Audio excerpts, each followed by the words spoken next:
بسم اللہ الرحمن الرحیم۔ السلام علیکم ورحمۃ اللہ وبرکاتہ۔ الحمد للہ رب العالمین۔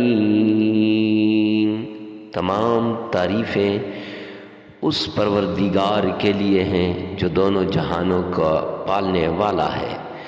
الرحمن الرحیم، بڑا مہربان نہایت رحم کرنے والا ہے۔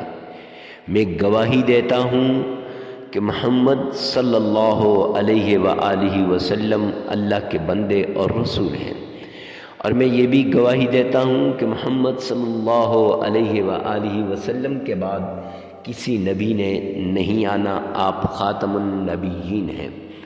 معزز سامعین کرام، 13 رمضان المبارک اتوار کے دن اللہ کے نام کی یہ تسبیح، یہ اسم اعظم کی تسبیح ہے۔ وہ اسم اعظم جو 7 زمینوں سے بڑا اسم اعظم ہے، وہ اسم اعظم جو 7 آسمانوں سے بڑا اسم اعظم ہے۔ معزز سامعین کرام، یہ دولت کی تسبیح ہے، یہ حاجات کو پورا کروانے کی تسبیح ہے، یہ مرادوں کو پورا کروانے کی تسبیح ہے۔ یہ ایسی تسبیح ہے جو انسان بھی اس کو کرتا ہے، زندگی میں کوئی مراد ایسی نہیں ہوتی جو ادھوری رہ جائے۔ یہ ایسی تسبیح ہے کہ ہر انسان کی مرادوں کو پورا کرنے والی تسبیح ہے۔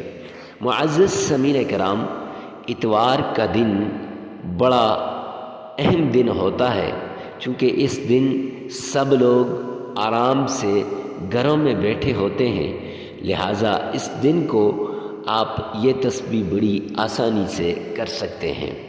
اس تسبیح کے لیے آپ کو پورا 1 سال انتظار کرنا پڑتا ہے۔ معزز سامعین کرام، سب سے پہلے آپ نے اگر ہمارے چینل پہ پہلی مرتبہ آئے ہیں تو چینل کو سبسکرائب کر دیں، ساتھ لگے ہوئے بیل آئیکن کو لازمی پریس کر دیں تاکہ ہر نئی آنے والی ویڈیو سب سے پہلے آپ تک پہنچے۔ پھر کمنٹ سیکشن کے اندر یہ دعا لازمی لکھیے گا، یا رب ذوالجلال تمام مسلمانوں کی تمام پریشانیوں کو دور فرما دے۔ ارے مفتی صاحب، اس دعا کے لکھنے سے کیا ہوگا؟ تو 2 فائدے ہوں گے۔ ایک فائدہ یہ ہے کہ یہ دعا جب آپ لکھیں گے ہماری طرف سے آپ کو اس وظیفے کی اجازت ہو جائے گی، اور دوسرا فائدہ اس کا یہ ہے کہ جب آپ اس دعا کو لکھیں گے تو انشاءاللہ غیب کے لیے جب دعا کرتا ہے تو میرا رب اس دعا کو کبھی رد نہیں کرتا، وہ دعا پوری ہو جاتی ہے۔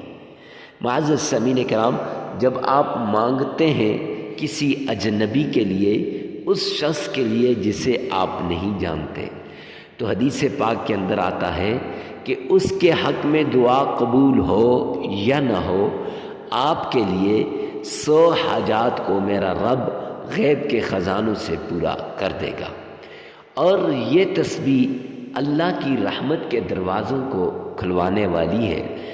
آپ کا مقدر چمک اٹھے گا، آپ کا نصیب بدل جائے گا، اور اللہ کے غیبی خزانوں کے دروازے آپ پر ایسے کھلیں گے کہ زندگی میں پھر کبھی بند نہیں ہوں گے۔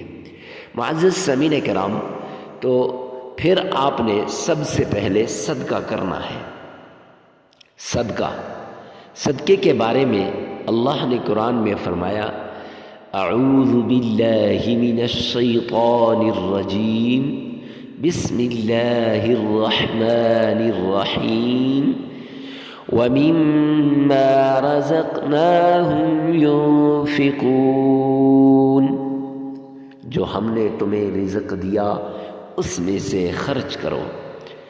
آقا کائنات جناب مدنی کریم صلی اللہ علیہ وآلہ وسلم نے فرمایا، جب مصیبت آ جائے، تکلیف آ جائے، مصیبت میں پھنس جاؤ، حالات آپ کو جھنجھوڑ دیں، کوئی دنیا والا آپ کا ساتھ دینے کے لیے تیار نہ ہو، اسباب منقطع ہو جائیں، اس وقت صدقہ دے دو، صدقے سے حالات بہتر ہو جائیں گے، آفات دور ہو جائیں گی، مصیبتیں ختم ہو جائیں گی، تکلیفیں دور ہو جائیں گی۔ یاد رکھنا، یہ صدقہ آپ نے غریبوں، فقیروں، مسکینوں، محتاجوں کو ڈھونڈ ڈھونڈ کے دینا ہے۔ ارے مفتی صاحب، اس کا کیا فائدہ ہوگا؟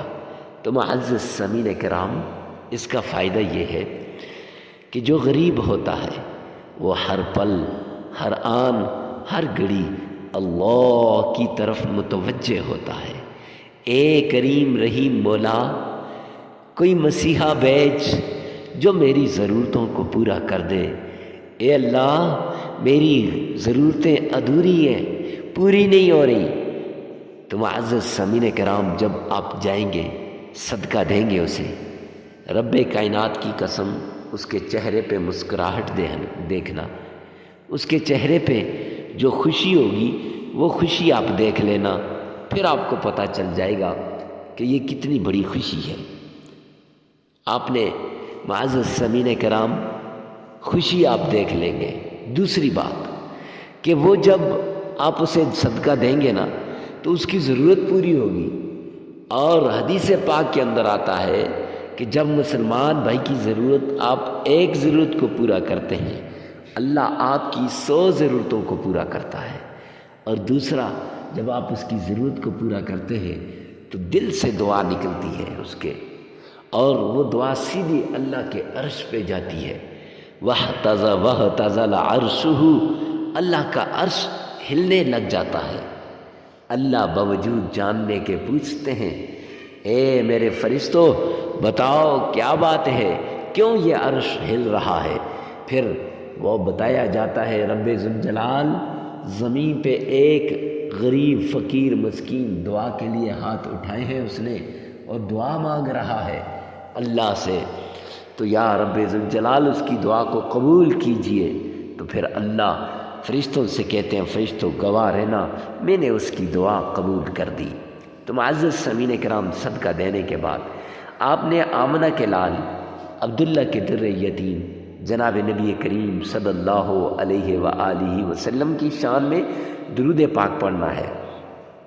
آئیے میرے ساتھ مل کے پڑھیے گا، اللہم صلی علی محمد وعلی آل محمد کما صلیت علی ابراہیم وعلی آل ابراہیم انک حمید مجید، اللہم بارک علی محمد وعلی آل محمد